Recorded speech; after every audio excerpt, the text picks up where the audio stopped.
సాగర్ తన టేబుల్పై ఉన్న పదార్థాలను ఒకటి తర్వాత ఒకటి తాకడం మొదలుపెడతాడు.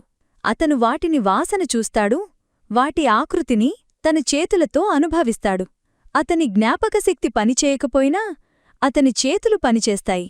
ఇది అతని మనసుపై కాదు, అతని చేతుల్లో, అతని ఆత్మలో ఉన్న శక్తి.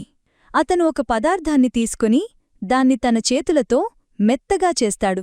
ఆ తరువాత వేరే పదార్థాలను అందులో కలుపుతాడు.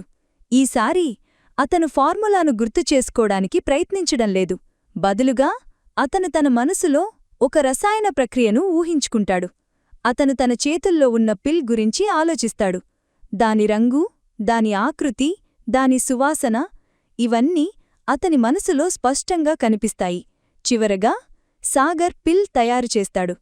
ఆ పిల్ చాలా ప్యూర్గా, శక్తివంతంగా ఉంటుంది. అది ఒక అద్భుతమైన సువాసనను ఇస్తుంది. అతను గెలుస్తాడని తనకు తాను నమ్ముతాడు. పాకెట్ FM డౌన్లోడ్ చేసుకుని కింగ్ ఆడియో సిరీస్ వినేయండి.